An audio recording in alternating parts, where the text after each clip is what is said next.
नमस्कार। मैं हूं सारिका पंकज और आज शनिवार है। शनिवार को लेकर आती हूं आप सबके लिए पंचतंत्र की कहानियां। और आज की जो पंचतंत्र की कहानी है उसका शीर्षक है जैसे को तैसा। ये एक शिक्षा की भी बात है। सुनते हैं कहानी में क्या है।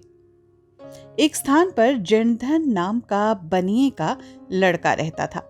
धन की खोज में उसने परदेश जाने का विचार किया।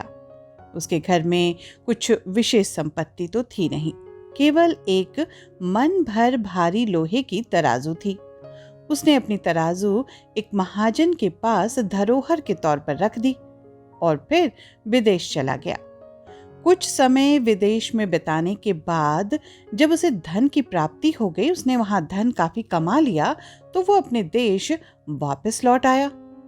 चूंकि उसे गांव पहुंचने में थोड़ी देर हो गई थी, इसलिए अगली सुबह वो महाजन के पास जा पहुंचा और अपने धरोहर को वापस मांगा। महाजन ने कहा, तुम्हारी तराजू तो चूहों ने खा ली। बनिए के इस मेहनती लड़के को ये बात समझ में आ गई कि महाजन उसका तराजू लौटाना नहीं चाहता। भला लोहे की तराजू कोई चूहा कैसे खा सकता है? किंतु उसके पास अब कोई उपाय तो था नहीं। कुछ देर सोचकर उसने कहा, कोई बात नहीं, जब मेरी तराजू चूहों ने खा ली तो चूहों का दोष है, तुम्हारा तो है नहीं। तुम इसकी चिंता न करो। थोड़ी देर बाद उसने महाजन से फिर कहा, मित्र, मैं नदी पर स्नान के लिए जा रहा हूं। तुम अपने पुत्र धनदेव को मेरे साथ भेज दोगे? वो भी नहा आएगा।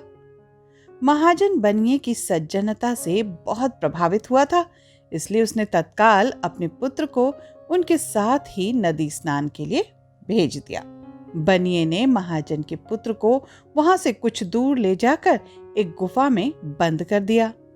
गुफा के द्वार पर बड़ी सी शिला रख दी, पत्थर लगा दी ताकि वो उससे वहां बचकर भाग न पाए।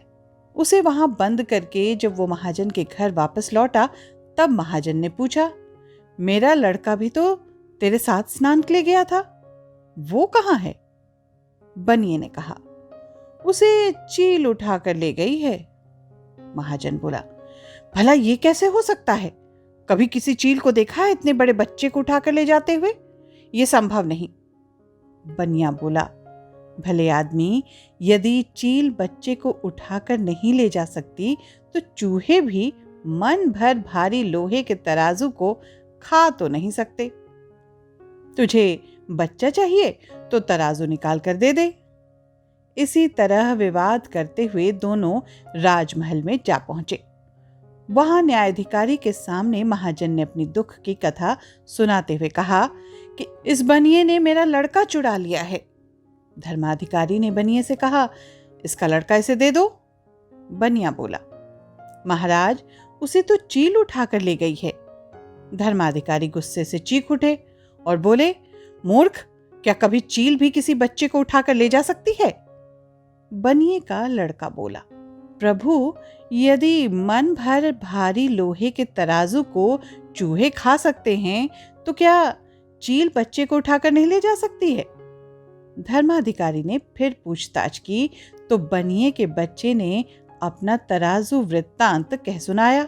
उसके बाद उन्होंने महाराज को दंड देने के साथ ही तराजू और बच्चे की अदला बदली करा दी। पर इससे महाजन सहित सबको ये सीख जरूर मिल गई थी कि अच्छे कर्म करो, नहीं तो जैसे को तैसा भी मिल सकता है। भारतीय साहित्य में नीति कथाओं की तो भरमार है, इसमें भी पंचतंत्र की कहानियों का तो कहना ही क्या। ये नीति कथाएं संस्कृत में पंडित विष्णु शर्मा द्वारा रची गई और वाचिक परंपरा में पीढ़ी दर पीढ़ी जिंदा रही। इसकी महत्ता का अनुमान इससे भी लगा सकते हैं कि इसका अनुवाद विश्व की लगभग सभी भाषाओं में हो चुका है। मूल रूप में संस्कृत में रचित यह ग्रंथ हिंदी भाषा में कई विदेशी भाषाओं में प्रकाशन के बाद छप सका। पंचतंत्र का कथानक 5 भागों में बांटा गया है, जिसकी मुख्य नीति है मित्रभेद, मित्रलाभ, कौवे एवं उल्लुओं से सीख, हाथ लगी चीजों का निकल जाना और जिसको परखा न गया हो उसे करने से पहले सावधानी बरतना। पंचतंत्र की कहानियां मनुष्यों के अलावा पशु पक्षियों को भी पात्र बनाकर शिक्षाप्रद बातें बताती है। इसलिए साहित्य तक पर कालजयी कथाओं की कड़ी में हर सप्ताह पंचतंत्र की ऐसी ही कहानियां मैं सारिका पंकज आप तक लेकर आती हूँ। चूंकि ये कहानियां आपस में गुथी हुई हैं, इसलिए कई बार आपको एक ही कड़ी में 2-3 कहानियां भी सुनने को मिल सकती हैं। इस बार की पंचतंत्र की कहानी रही जैसे को तैसा। अगली बार क्या रहेगी, आप सुनने के लिए थोड़ा इंतजार करें अगले शनिवार तक का। फिर मिलूंगी इसी वादे के साथ। दीजिए अनुमति। नमस्कार।